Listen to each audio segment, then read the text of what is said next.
자, 여러분, 오늘 우리가 함께 파헤쳐볼 이 자료 정말 놀랍습니다. 단순한 미담 수준이 아니에요.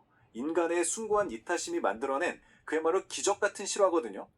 혹독한 겨울이 지나고 무려 30년이라는 엄청난 시간이 흘러서 도착한 한 통의 편지, 그리고 그 안에 담긴 놀라운 보온의 여정을 지금부터 본격적으로 해설해드리겠습니다. 이 이야기를 쭉 따라가다 보면 우리의 가장 순수한 이타심이 어떻게 시간을 훌쩍 뛰어넘어 거대한 축복으로 돌아오는지를 아주 생생하게 확인하실 수 있을 겁니다. 자, 그럼 시간을 거슬러서 이 감동적인 여정의 첫 페이지로 함께 들어가 보시죠. 첫 번째, 1951년의 눈보라입니다. 일사후퇴의 그 혹독했던 겨울로 가보겠습니다. 이 이야기의 진짜 배경을 제대로 이해하려면 우리는 한국전쟁 중에서도 가장 가혹하고 비극적이었던 순간이죠. 바로 1951년 일사후퇴 당시로 거슬러 올라가야 합니다.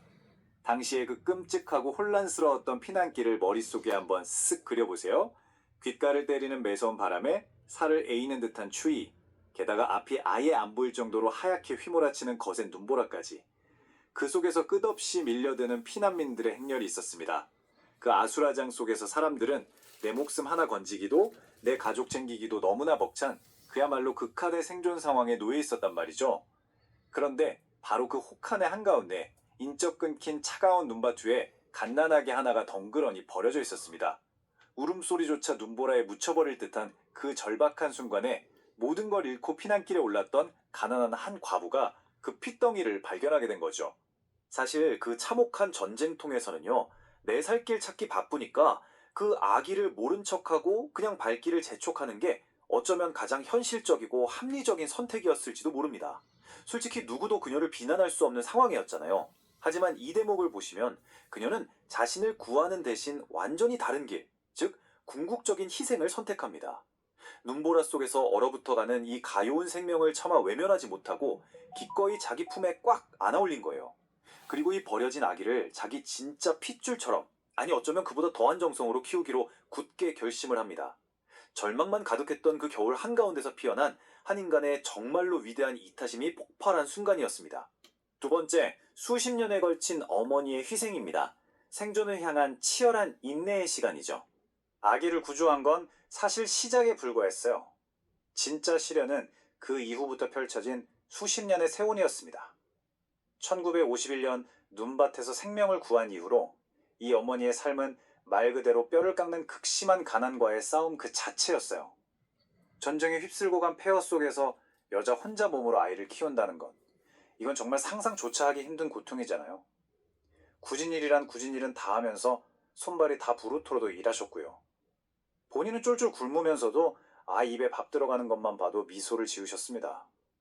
1년, 10년도 아니고 무려 30년입니다. 이 길고 고통스러운 시간 동안 어머니는 자기가 가진 모든 것, 젊음, 그리고 인생 전체를 이 아이 하나 온전히 길러내는데 쏟아 부은 거예요. 그렇게 30년이 훌쩍 흐르고 눈밭의 핏덩이는 어느새 아주 번듯하게 장성한 성인이 됩니다. 그리고 마침내 자신을 거두어준 어머니를 찾기 위해 긴 여정에 나서게 되죠.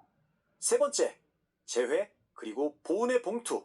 드디어 30년 만에 찾아온 결실입니다. 자, 길고 긴 수소문 끝에 마침내 훌륭한 청년으로 자라난 아들이 양어머니의 집문을 탁 두드리는 그 순간, 한번 상상해 보시겠어요?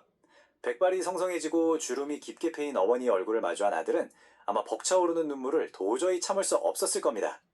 그런데 이 아들 결코 빈손으로 오지 않았습니다. 감사의 마음이 아주 꽉꽉 눌러담긴 묵직한 보온의 봉투를 어머니의 거친 손에 꼭 쥐어드렸어요. 이건 그냥 단순한 돈이나 물질적인 보상이 아니었겠죠?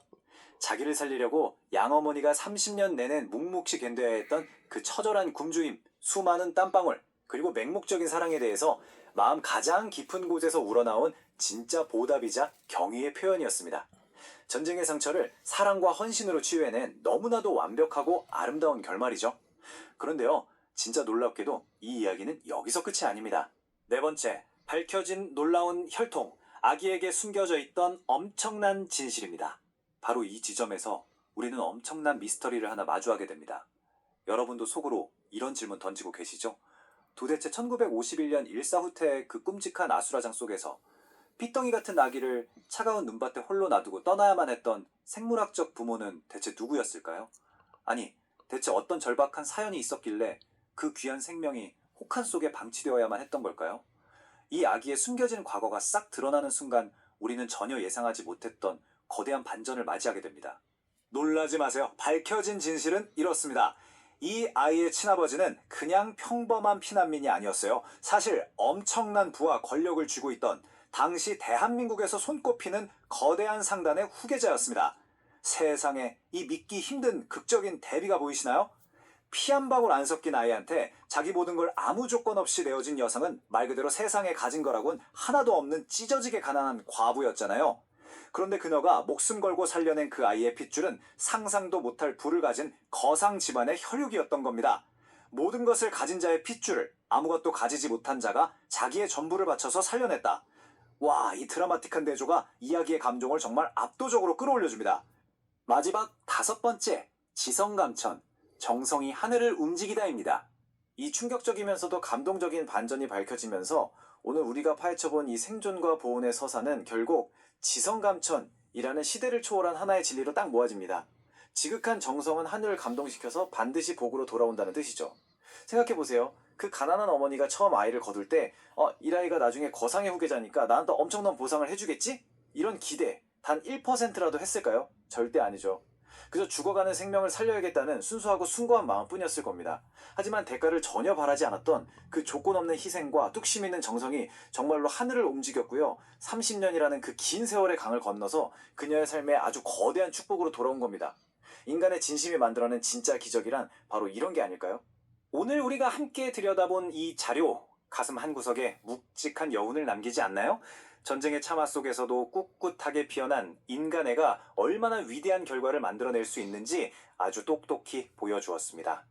여러분, 오늘 여러분이 아무런 대가도 바라지 않고 베푼 아주 작은 선행이나 따뜻한 말 한마디가 과연 수십 년이 흐른 뒤에 누군가의 삶을, 그리고 여러분 자신의 삶을 어떻게 훌륭하게 바꿔놓게 될까요? 어쩌면 우리가 무심코 툭툭 던지며 지나치는 일상 속의 그 작은 정성들이 켜켜이 모여서 먼 미래의 엄청난 기적을 조용히 준비하고 있는 것일지도 모릅니다. 오늘 해설은 여기까지입니다. 여러분의 일상에도 이런 지성감천의 놀라운 기적이 꼭 깃들기를 바라면서요. 끝까지 함께 해주셔서 진심으로 감사합니다.